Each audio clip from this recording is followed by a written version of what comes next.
안녕하세요.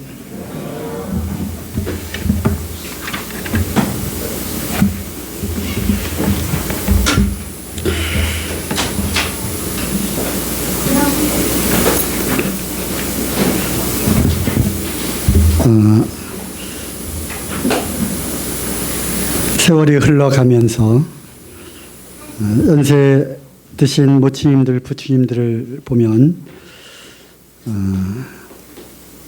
참 세월 앞에 장사가 없구나라는 그런 생각을 하게 됩니다.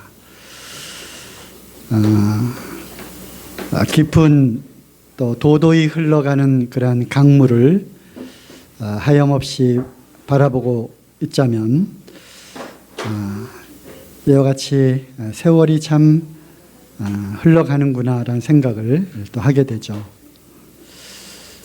그러면서 또 한편으로는 한 세대는 가고 또 한 세대가 오는 것처럼 또 새로운 아이들이 태어나고 또 교회 가운데 더해지는 그런 모습들을 보면서 참 이러한 인생 가운데 또 인류의 역사 가운데 섭리하시는 그 하나님을 또 생각을 하게 됩니다. 그러면서 드는 생각은 하나님을 경외하는 그러한 마음과 또 하나는 반대로 이러한 인생 가운데 임하시는 하나님께 감사드리는 또 그러한 마음들이 듭니다. 오늘 주제 말씀은 하나님의 질문이라고 하는 주제의 말씀입니다. 하나님은 살아계신 분이고요. 또 하나님의 형상대로 사람을 지으셨기 때문에 소위 우리가 갖고 있는 인격이라고 하는 그러한 부분까지도 하나님의 격으로부터 오게 된 그러한 속성들이죠. 그러므로 인생 가운데 나타나는 이러한 여러 가지 현상들, 그 중에 극히 오늘의 주제에 국한을 해본다면 살아계신 하나님께서도 하나님의 격을 갖고 계신, 마치 인격과 같은 그런 격을 갖고 계신 분이기 때문에 사람들과 대화를 하십니다. 입을 만드신 분께서 말씀하시고 또 귀를 만드신 분께서 또 들으십니다. 또 사람의 심령을 또 성령으로 부어주신 우리 하나님께서 사람들의 심령을 또 알고 계십니다. 그렇기 때문에 하나님도 질문하시고 사람이 대답하고 또 때로는 사람이 하나님께 질문하시면 하나님은 그것을 들으시고 답하십니다. 그렇겠죠?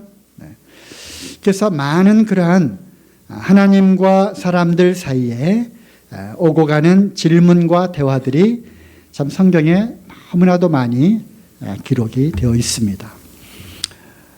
사실 창세기 처음부터 하나님은 질문으로 시작을 하셨습니다. 아담이 범죄한 이후에 두려워함으로 이제 가리고 부끄러움을 가리고 숨었을 때 제일 먼저 하나님이 하신 말씀이 바로 이 질문으로부터 시작을 하죠. 아담아, 네가 어디 있느냐? 하나님이 모르셔서 질문을 하셨겠습니까? 이와 같이 이 하나님의 질문 가운데에는 여러 가지 의미가 있다고 하는 것이죠. 또 가인이 아벨을 살해하고 그랬을 때 하나님이 저녁에 나타나셨어요. 가인아, 내 아우가 어디 있느냐? 하나님이 그 살해하는 장면을 못 보셨을까요? 또 알지 못하셨을까요? 그렇기 때문에 아무리 하나님이 찾아도 아벨이 어디인지 모르기 때문에 가인에게 그런 질문을 했을까요? 그렇지 않습니다. 그 답을 요구하는 그 과정 속에 하나님은 질문을 통해서 우리에게 말씀하고 싶어 하시는 부분이 있다고 하는 것입니다. 이때 아벨은 대답하죠. 내가 아우를 지키는 사람입니까? 이러한 그 질문에 대해서 답하는 그의 태도를 통해서 우리는 그 마음속에 들어있는 그 생각과 그 마음을 우리는 알 수 있다고 하는 것입니다. 그뿐이 아니죠. 사람은 또 끊임없이 하나님께 질문을 합니다. 이러한 것은 질문이라기보다는 때로는 대화의 모습으로 나타나기도 하죠. 아브라함도 하나님께 질문을 했어요. 무엇을 증거로 해서 그러한 하나님이 약속하셨다는 것을 무엇을 통해서 나타내시렵니까? 이렇게 질문 가운데 하나님과 대화를 하는 장면이 나오고요. 또 가장 많이 하나님으로부터 질문을 받았던 사람이 있습니다. 누굴까요? 이렇게 질문하면 네, 대답을 이제 안 하시죠. 네. 가장 많이 질문을 받은 사람이 있어요, 성경에. 누굴까요?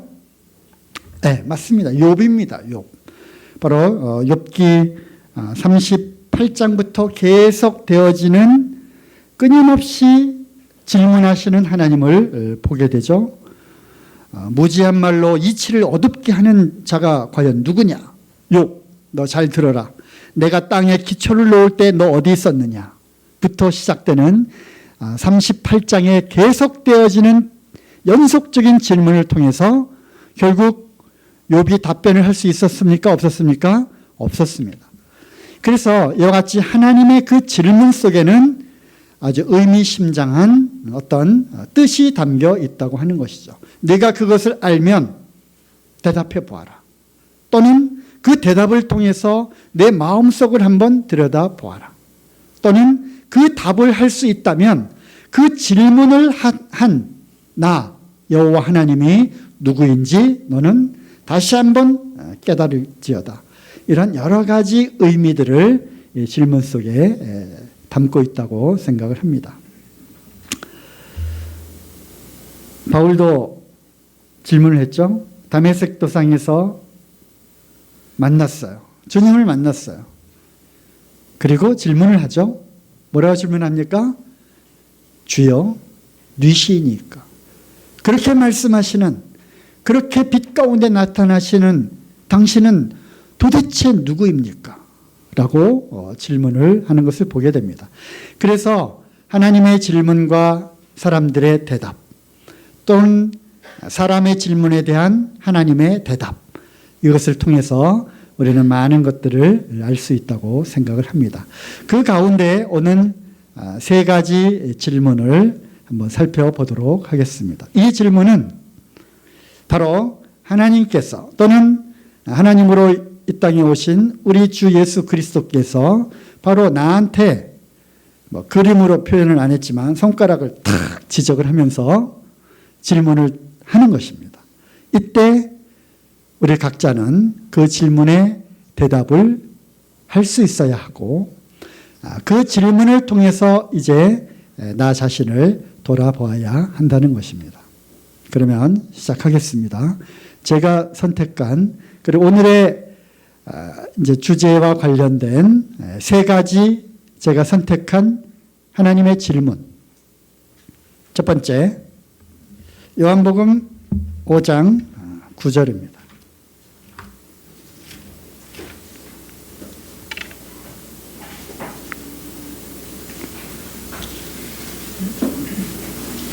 오 장 6절이네요. 네. 예수께서 그 누운 것을 보시고 병이 벌써 오랜 줄을 아시고 이르시되 내가 낫고자 하느냐? 오늘 첫 번째 질문은 무엇이겠습니까? 네, 내가 낫고자 하느냐입니다.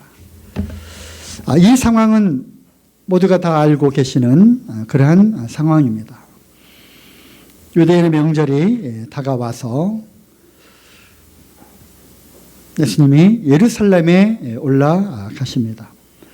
거기에 베데스다라고 하는 연못이 있었고 거기에는 온갖 중병이 걸린 사람들이 거기에 모였습니다.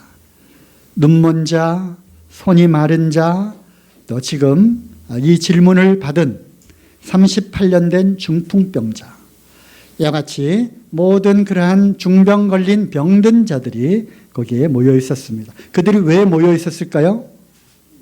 네. 어떤 시즌이 되면 천사가 와서 물을 딱 튕기면 물이 동동동동 움직이게 됩니다. 그러니까 동하게 된다고 하는 거죠. 이때 제일 먼저 거기에 들어간 사람은 그가 어떤 병에 걸렸든지 간에 다 낫게 되는 그러한 일이 있어 왔습니다. 그렇죠? 있을 것이기 때문에 막연히 그들이 거기에서 죽치고 앉아 있었던 것이 아니라 하나님께서는 그러한 희한한 능력을 이 불쌍한 인생 가운데 허락을 하셨어요. 그리고 이제 1년에 어느 한 절기, 어느 한 시즌이 되면 그런 일이 있었기 때문에 그 정확한 날과 때는 알 수 없지만 사람들이 거기에 몰려들었습니다. 거기에 예수님이 오셨어요. 바로 무엇을 위해서? 하나님의 영광을 나타내기 위해서.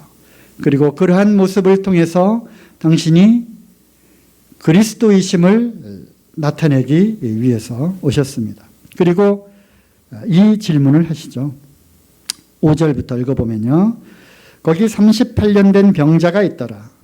예수께서 그 누운 것을 보시고 병이 벌써 오랜 줄을 아시고 이르시되 내가 낫고자 하느냐. 예수님은 이미 알고 계셨어요. 무엇을요? 그가 이미 오랜 동안 38년이나 1년도, 2년도, 10년도, 20년도 아닌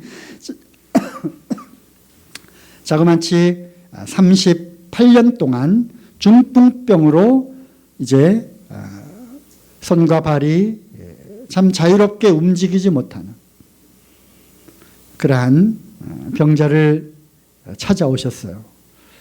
예수님은 다 아셨습니다. 그럼에도 불구하고 질문하시죠. 내가 낫고자 하느냐. 예수님은 그걸 몰랐을까요? 이 사람이 날려고 하는 건지 아니면 날려는 생각이 없이 그냥 38년 동안 1년에 한 번씩 꼭 여기에 와가지고 죽치고 앉아있는 왜 와 있는지 모르겠어. 나는 도대체 예수님이 이렇게 생각하고 이 질문을 하셨을까요? 그렇지 않습니다. 그 병이 중한 것을 아심에도 불구하고 질문을 하셨어요. 내가 낫고자 하느냐. 이 사람이 대답하죠. 어떻게 대답합니까? 네, 그렇습니다. 라고 하는 그 답변조차도 이제 너무나 오랫동안 지쳤어요. 그러면서 이 한숨과 하소연과 이 정말 병 가운데 얼마나 참 고생을 하고 힘든 상황을 이와 같이 대답을 하죠. 병자가 대답하되 주여 물이 동할 때에 나를 못에 넣어줄 사람이 없어 내가 가는 동안에 다른 사람이 먼저 내려가나이다. 이 짧은 답변 속에 모든 그러한 한숨과 하소연과 그 간절함 속에 숨어있는 그 마음의 상태를 우리는 알 수가 있다고 하는 것입니다. 동일한 질문이 우리에게도 이제 지금 임합니다. 손가락을 펴서 자기를 향해서 한번 이렇게 해보세요. 네, 아무도 안 하시네요. 네. 내가 낫고자 하느냐. 그처럼 동일하게 이제 많은 질문들이 이제 갑니다. 이것을 오늘 어떻게 적용할 수 있겠습니까? 그 마음 속에 죄가 가득함을 보시고 그 죄 가운데 이미 오랜 동안 죄에 매여 있는 죄인임을 아시고 또는 그 헤어날 수 없는 그 죄의 고통 가운데 38년이 아니라 평생 동안 죄에 매여서 그 마음에 나오는 한탄과 한숨과 하소연과 그것이 중한 줄을 주님이 보셨고 알고 계셨어요. 그리고 이제 오늘날 우리 가운데 나타나셔서 물어보십니다. 어떻게 물어보셔요? 내가 구원받기를 원하느냐?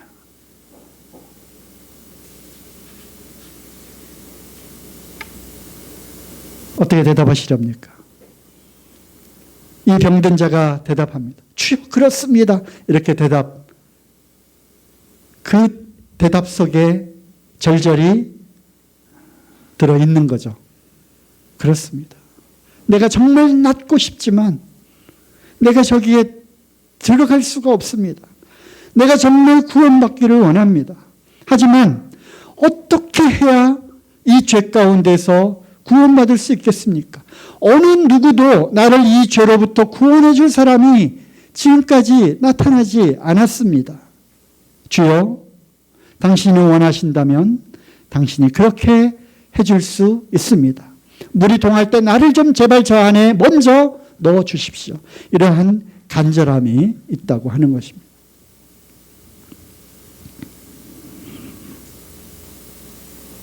모든 사람들이 이런 혜택을 받는 것이 결코 아닙니다. 이미 그 마음속에 낫고자 하는 간절함이 그를 베데스다 연못가로 오도록 만들었습니다. 오늘날에도 많은 사람들에게 복음을 전하고 구원을 받아야 하고 또 결단코 다른 곳에는 다 가도 절대로 이 지옥의 무시무시한 형벌 가운데 영원히 거기에 있는 그 고통 가운데는 들어가지 말라고 얘기를 함에도 불구하고 그들은 거절합니다. 하지만 초청되어서 이제 교회에 옵니다. 알죠. 죄의 문제로 고민하고 있다는 것을 주님이 아십니다. 그래서 기회를 주고 또 초청에 응하여서 이제 복음을 들을 수 있는, 즉 예수 그리스도 앞에 나올 수 있는 기회를 주는 것입니다. 이 기회는 모든 사람에게 주어지는 것이 결코 아닌 것입니다. 준비가 되어 있습니까? 당신이 예수 그리스도를 만날 준비가 되어 있습니까? 당신이 천국에 가고자 하는 그런 열망이 있습니까? 이 죄의 고통 가운데서 헤어나고자 하는 그런 간절함이 있습니까? 당신의 양심은 뭐라고 말을 합니까? 우리는 이 질문을 통해서 우리 자신을 돌아봐야 하는 것입니다. 그리고 이제 그러한 간절함 가운데 무려 38년 동안이나 그것처럼 교회에 나오고 또 교회에 나오고 교회에 나오고 그랬을지라도 어느 한날 우리 주님이 여러분 앞에, 당신들 앞에 나타나서 질문하십니다. 내가 낫고자 하느냐? 그 오랜 동안 그 죄 가운데 매여 있었던 그것이 우리 주님은 그것을 알고 계십니다. 그래서 물어보시죠. 우리 학생들 지금 몇 살이 됐어요? 아직 38년 되려면 멀었죠? 조금 더 기다려야 되는지도 모르겠어요. 어찌됐든 그 마음속에 중한 병, 중병이 들었어요.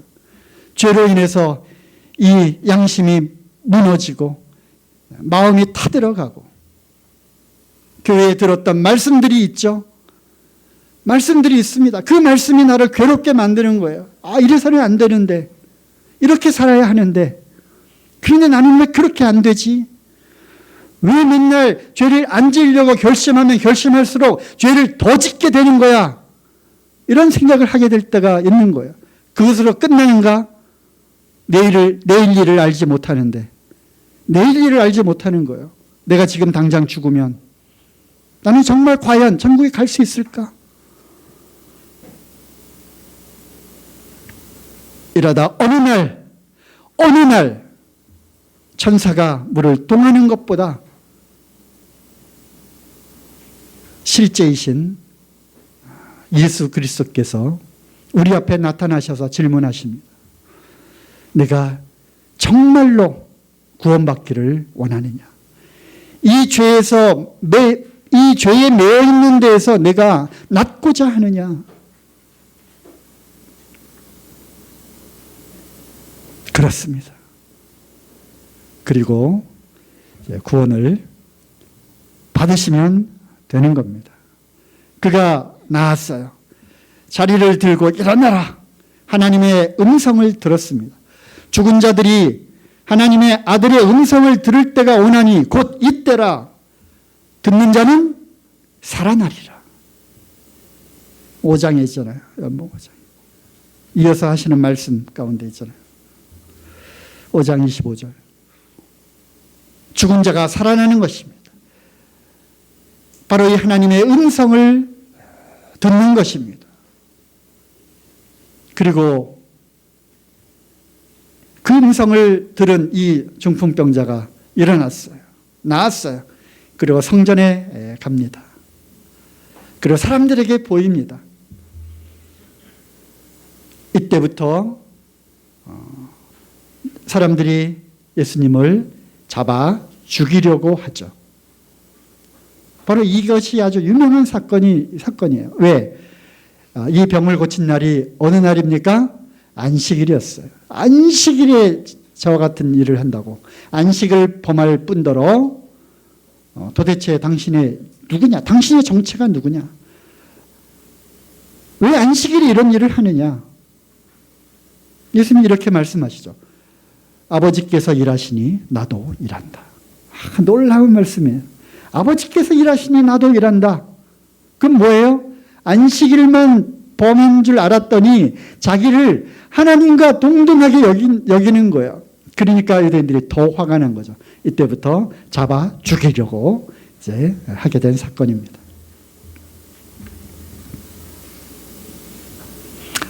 구하십시오. 찾으십시오.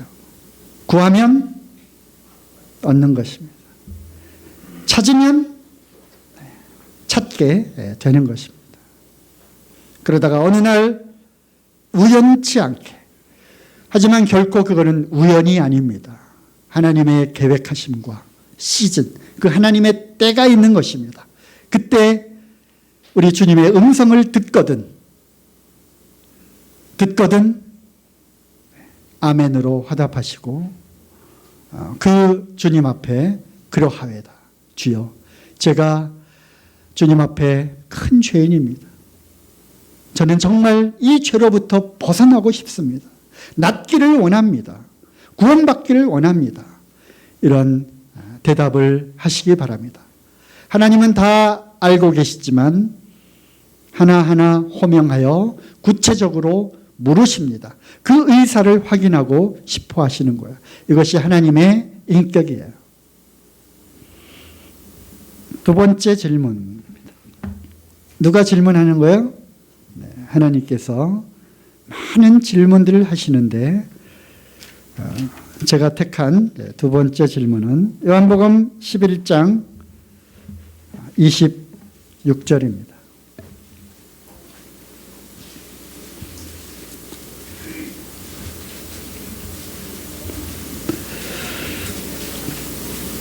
무릇 살아서 나를 믿는 자는 영원히 죽지 아니하리니 이것을 내가 믿느냐? 두 번째 질문은 무엇이겠어요? 이것을 내가 믿느냐입니다. 다시 한번 손가락 꺼내서 자기를 이렇게 좀 향해 보세요. 이렇게. 또 안 하시네요. 그러면서 이제 질문을 해보세요. 이것을 내가 믿느냐? 네. 여기에 여러분은 각자 그 질문하신 주님 앞에 대답을 할 수 있어야 하는 것입니다. 내가 진짜로 이거 믿니? 라고 하는 질문입니다. 이 질문은 쉬운 것 같지만 우리의 양심을 들여다 보시기 바랍니다. 진짜로 믿느냐라는 겁니다. 물론 이 대화의 장면은 잘 아시는 부분이죠. 그렇게 아끼고 가까이 지냈던 나사로의 가정, 특별히 나사로의 두 누이 동생이 있었어요. 하나는 마르다, 그 밑에 동생 마리아. 이 마리아는 특별히 예수님 앞에 와서 무릎을 꿇고 그 옥합을 깨뜨리고 눈물로 발을 씻은 그 여인이었어요. 아주 애틋한 그러한 가정이었어요. 그리고 그분이 예수님께서 얼마나 이 나사로와 이 가정을 사랑했는지를 알 수 있는 대목이 그 아주 통한이 여기셔서 예수님이 우셨더라. 예수님이 우셨다는 장면이 여기에 나와요. 예수님이 우셨더라. 그 사람들이 알게 됐죠. 바로 그분이 이 가정을 얼마나 사랑했는지를 그들이 그 눈물을 보고 이제 알게 되었다는 말씀이 이어서 나오는 부분이에요. 어쨌든 예수님이 전도하고 있었는데 나사로가 중한 중병이 들었다는 소식이 들렸어요. 우리 나사로가 죽게 되었습니다. 주님 빨리 와주십시오. 아니다. 나사로가 죽은 것이 아니라 자는 것이다. 그리고 또 이틀을 더 거기 머물렀어요. 빨리 가야 되는데. 그러면서 이제 때가 되었다. 가자. 나사로가 자고 있으니까 깨우러 가자.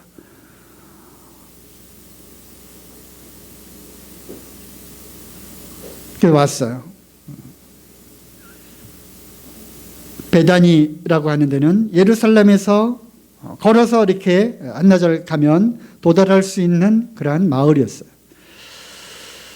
마을 어귀에 도착하니까 그 소식을 듣고 마르다가 막 뛰어왔어요. 동생 마리아는 집에서 예루살렘에서부터 오는 또 베다니에 있는 그 마을 사람들이 오는 문상객을 조문을 받고 있었어요. 마리아가 가죠. 주님 왜 이제 오십니까? 주님이 여기에 계셨으면 우리 오빠가 죽지 않았을 테인데. 그랬더니 예수님이 바로 이 유명한 말씀을 하시죠. 어떻게 하셨어요? 무릇 살아서 무릇 나를 믿는 자는 죽어도 살겠고 살아서 나를 믿는 자는 영원히 죽지 아니하리라. 네가 이것을 믿느냐? 그러니까 마리아가 부활에 대한 말씀들을 쭉 들어왔어요. 사두개파들은 부활이 없다 했지만 바리새인들의 교훈을 쭉 받아왔던 유대인들은 부활이라고 하는 것을 믿었어요. 즉 죽음 이후에 영혼이 다시 살아나는, 그리고 하나님의 심판 앞에 놓이게 된다고 하는 사실을 그들은 알고 있었어요. 죽음은 끝이 아니라 영혼이 다시 하나님 앞에 죽은 자의 심판과 산 자의 심판으로 다시 부활한다고 하는 것을 알고 있었어요. 그렇습니다. 저는 믿고 있습니다. 심판 때에 우리가 다, 우리 오빠를 포함해서 우리 모든 사람들이 다 부활한 그 영혼으로 하나님 앞에 나타날 것입니다 라고 이야기를 하는 거예요. 그랬더니 예수님이 그게 아니다. 내가 곧 부활이요 생명이기 때문에 내가 허락하면, 내가 원하면 죽은 너희 오빠도 다시 살아날 수 있다. 이것을 네가 믿느냐라고 하는 질문인 것입니다. 여러분 믿으십니까? 네, 믿고 싶기 때문에 아멘으로 하신 거죠? 아니면 진짜 믿으십니까? 여기 이 대목에서는 아멘이라고 대답을 해야 되기 때문에 아멘 하신 겁니까? 아니면 정말 믿으십니까? 예수님은 누구십니까? 부활이요 생명인 것입니다. 삶과 죽음, 생명과 호흡을 친히 주관하시는 창조주 하나님이심을 예수님이 말씀하신 거예요. 사람을 창조하셨어요. 흙으로. 그리고 하나님의 그 생기를 불어넣으셨어요. 그래서 이제 사람이 생명이 된 거죠. 이 생명을 친히 주관하시는 분이에요. 그렇기 때문에 누구라도, 누구든지, 누구에게든지 생명을 주시면 그 사람은 살아나는 거고요. 그 생명을 취하여 가시면 그 사람은 죽는 것입니다. 그래서 예수 그리스도가 누구신가 하는 것을 우리는 다시 한번 이 질문을 통해서 우리는 확인을 해봐야 되는 거예요. 예수 그리스도, 그분은 처음부터 말하여 온 분, 처음부터 말하여 온 분, 태초에 계셨던 그 말씀, 태초에, 그리고 말씀이 육신이 되어 이 땅에 오신 분, 영광의 그 본체시고 무슨 얘기예요? 이분이 곧 하나님이시라고 하는 것입니다. 그러므로 말씀으로 창조하시는 일을 하셨던 분이에요. 그러므로 예수 그리스도는 바로 창조주이신 거예요. 창조주. 이것을 내가 믿느냐? 우리 학생들 믿어요? 뭐 대답해야 될 것 같죠? 아직 안 믿겨지지만. 그래서 성경이 그로부터 시작되는 거예요. 태초에 하나님이 천지를 창조하시니라. 여기에서부터 이 성경이 열리느냐 닫히느냐. 이 말씀들이 하나하나 비록 내가 이해가 가지 않는다 할지라도, 또 나의 상식으로는 상식의 범위를 벗어났다 할지라도 하나님이 말씀하셨기 때문에 그것은 당연한 것이고, 그러므로 우리는 그것을 믿음으로 순전히 받아들여야 하는 것입니다. 태초에 하나님이 천지를 창조하시니라. 여기부터 시작하는 거예요. 창조주 하나님이시라면 능치 못할 일이 없다. 이렇게 시작되는 거죠. 창조주 하나님이시기 때문에 능치 못할 일이 없다. 여기에 믿음의 기초가 있는 거예요. 많은 사람들이 이것을 믿지 못하는 거예요. 믿어지지 않는 거예요. 그러면서 첫째 날 창조의 역사를 기록하십니다. 둘째 날, 셋째 날, 넷째 날. 오늘날 학교 교육이 진화론에 의해서, 또 진화론의 그 한 줄기인 빅뱅 이론이라고 하는 거에 의해서 너무나도 많이 왜곡됐어요. 그리고 그것이 주입이 되어 가지고 과학적인 사고와 이것이 납득이 안 가면 믿지를 못하는 거예요. 지금 이렇게 변질이 됐어요. 사단이 가장 중요한 핵심을 건드는 거죠. 그냥 뭐 조금 이상한 이야기는 사단이 그렇게 공을 들이지 않아요. 가장 핵심적이고 가장 아킬레스건, 그걸 뭐라고 급소라고 그러죠. 급소 몇 방을 팍팍팍 누르면 사람이 힘을 못 쓰고 쓰러지는 거예요. 아킬레스건. 제가 이게 끊어줘 봐서 알잖아요. 꼼짝을 못 하겠더라고요. 여기 명치 끝 한 방 푹 만지면 우리 기운이 좋은 형제님이 옆구리를 푹 켜면은 꼼짝을 못 하는 거예요. 급소. 그 급소가 뭐냐? 이 성경의 1장 1절 가장 중요한 창조. 이거를 왜곡시키고 변질시키고 공을 들이는 거예요. 그렇게 공을 들이는 거예요. 성경 말씀대로.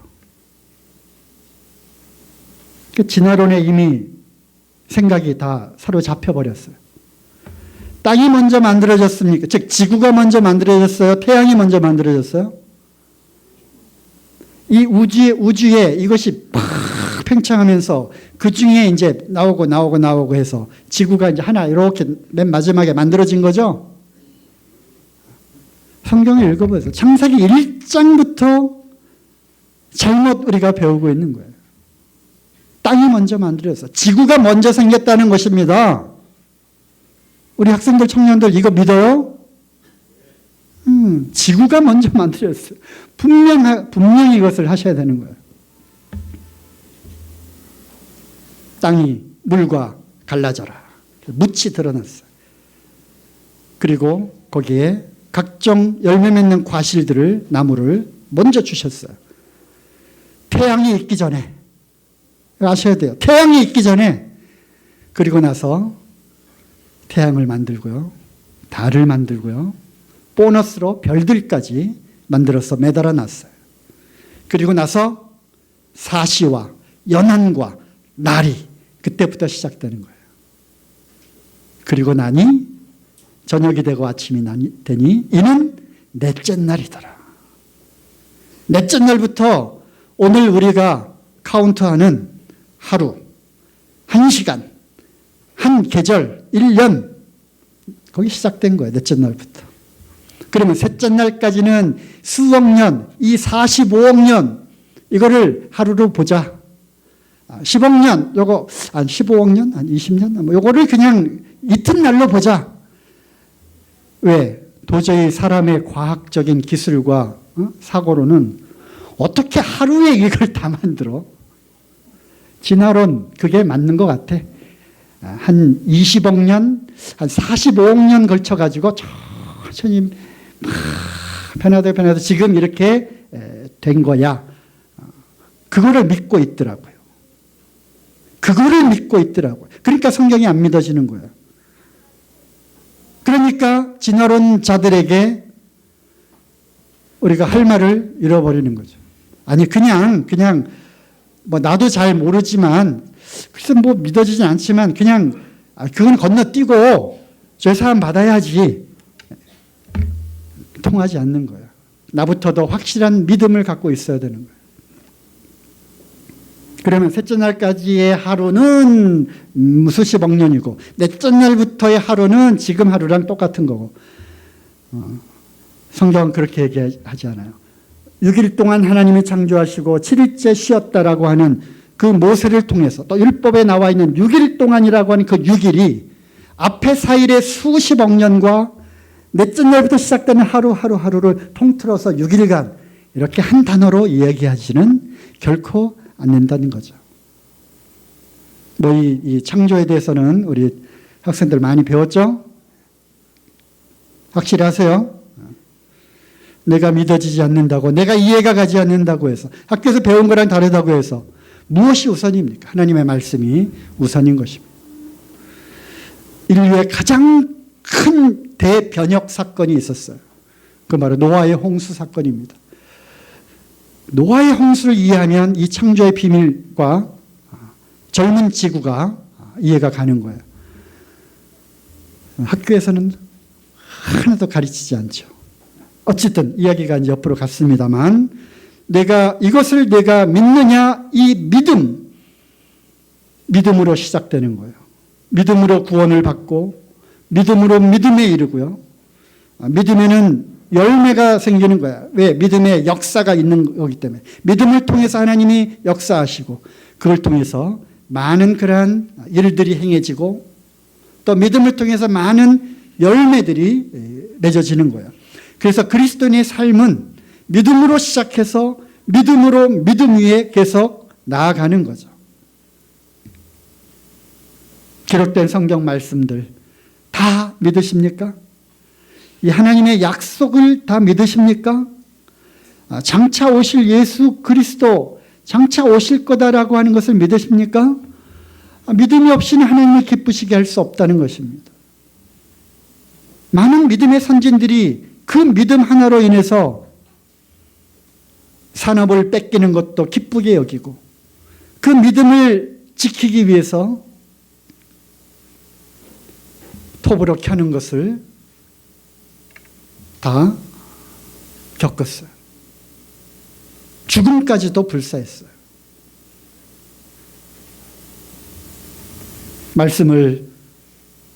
기록된 말씀들을 하나님이 우리에게 주신 유일한 하나님이 우리에게 주신 아주 값진 유산, 바로 성경 말씀인 거예요. 이 안에서 살아계신 하나님을 우리는 발견하는 것입니다. 하나님이 인생들에게 약속하신 예수 그리스도를 발견하는 거예요. 그리고 그 약속과 그 예언과 이것이 어떻게 6,000년의 인류 역사 가운데 이루어졌는지 연구하는 거예요. 그리고 감탄하는 거죠. 맞구나. 하나님이 이 예언하신, 약속하신 이것이 인류의 역사를 통해서 이렇게 이루어졌구나. 이렇게 해결이 됐구나. 이 사건이 바로 그 옛날 해놨던 그 약속과 예언에 대한 성취였구나. 이거 연구하면 재밌어요. 그뿐만 아니라 놀랍죠. 그러면서 점점점 이 말씀 앞에 우리는 엎드릴 수밖에 없는 거예요. 말씀의 1획, 1점이라도 허투루 우리가 볼 수가 없는 거예요. 이렇게 말씀이 이루어졌구나. 그렇다면 지금도 이 말씀은 여전히 살아서 우리 가운데 역사하는구나. 나에게도 이 말씀을 주시는구나. 그리고 장차 남아있는 이 예언들이 이렇게 이루어지겠구나. 우리는 이러한 믿음을 갖고 살아가는 거예요. 그래서 믿음이 있으면 찬송가도 있죠. 제가 음치라서 죄송합니다. 믿음이 이기네. 승리하는 거예요. 그래서 믿음이 있으면, 믿음이 담대하면 늘 이 세상을 이기는 거예요. 그렇게 비실비실 사는 게 아니라는 거죠. 세상을 능히 이기는 겁니다. 세상을 호령할 수 있는 거예요. 그래서 두 번째 질문이었어요. 이것을 성경 다 들어보세요. 이것을 내가 믿느냐? 이 하나님의 질문 앞에 여러분들 개인적으로 스스로 답변하시기 바랍니다. 마리아는 답변을 했어요. 주여 그러하외다. 주여 그러하외다. 주는 그리스도시요 살아계신 하나님의 아들이심을 제가 믿습니다. 그러므로 주님은 능치 못할 일이 없으신 분입니다. 그러므로 우리는 이 말씀들을 믿습니다. 이것이 하나님의 질문에 대한 우리의 답이 되기를 바랍니다. 질문 또 하나 남았죠? 3개 한다 그랬어요. 이번에는 구약으로 가도록 하겠습니다. 열왕기상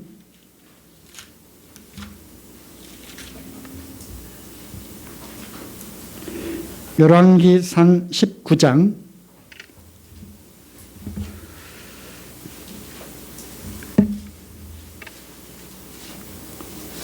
왕상 19장 9절입니다. 질문을 여러분들 한번 찾아보세요. 엘리야가 그곳 굴에 들어가 거기서 유하더니 여호와의 말씀이 저에게 임하여 이르시되 엘리야야 네가 어찌하여 여기 있느냐. 마지막 질문은 뭐겠어요? 네가 어찌하여 여기 있느냐입니다. 물론 이것은 질문이라기보다는 엘리야에게 너 도대체 여기서 뭐 하고 있는 거야? 라고 하는 그런 형태죠. 이 상황은 잘 아시는 대로 북이스라엘, 참으로 패역한, 우상을 섬겼던, 그리고 하나님을 떠났던 그러한 패역한 북이스라엘에 그것도 아주 유명한 왕이 있었죠. 아합. 그리고 아합을 꼬드긴 왕비가 있었어요. 누구죠? 이세벨. 그래서 더욱더 북이스라엘이 피폐해졌었어요. 그 당시에 활동했던 선지자가 바로 엘리야입니다. 하나님께서 이스라엘로 하여금 깨닫고 돌아오게 하기 위해서 비를 내리지 않았어요. 가뭄이 들었어요. 흉년이 들었어요. 내가 말하지 아니하면 이제 비가 오지 않을 거다. 엘리야는 하나님의 말씀을 받아서 선포했어요. 그리고 왜 비가 하늘로부터 내려오지 않는지 깊이 곰곰이 생각해봐라. 그리고 하나님께 회개하고 돌아오라. 사람들은 그 문제의 본질을 깨닫지 못하고 엘리야를 잡아 죽이려고 했어요. 그죠? 내가 선지자로서 이러한 저주스러운 이야기를 하다니 우리에게 좋은 얘기를 좀 해달라. 좋은 그런 예언을 해라. 물론 그 과정 중에 또 하나님의 엘리야를 통해서 사렙다 과부를 또 먹이시고 그러면서 유명한 사건이 하나 있었죠.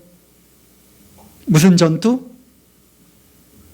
저만 아는 용어인가요? 무슨 전투가 있었죠? 유명한 산에서 갈멜산 전투. 그죠? 갈멜산에서 바알과 아세라 선지자 850명과 대결을 합니다. 그 장면 아시죠? 바로 앞에 나와 있는 말씀. 그 말씀 가운데 있는 부분입니다. 그리고 여러분들 잘 아시는 대로 보기 좋게 하나님의 그 불이 하늘에서 내려와서 그 번제단과 그 도랑의 물을 다 태워버리고 결국 1대 850 대결에서 엘리야가 승리합니다. 그렇죠?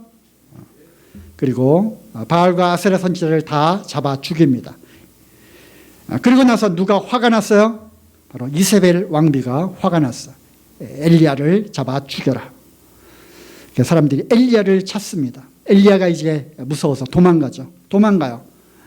그래서 막 멀리 그 광야로 호렙산이라고 하는 저 멀리 이스라엘 땅을 떠나가지고 광야로 막 숨어 들어가는 거예요.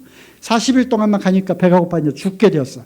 그래서 하나님께서 까마귀를 통해서 물과 떡을 이제 공급하시는 그 장면이에요. 그리고 이어서 나오는 거죠. 이제 살았다. 여기까지는 쫓아오지 않을 거야. 굴 속에 들어가서 숨어 있습니다. 그 장면이에요. 이때 하나님이 엘리야에게 나타나셔요. 엘리야야, 너 도대체 여기서 뭐하고 있는 거야? 바로 이 장면이에요. 질문 어떻게 합니까? 어찌하여 네가 여기 있느냐?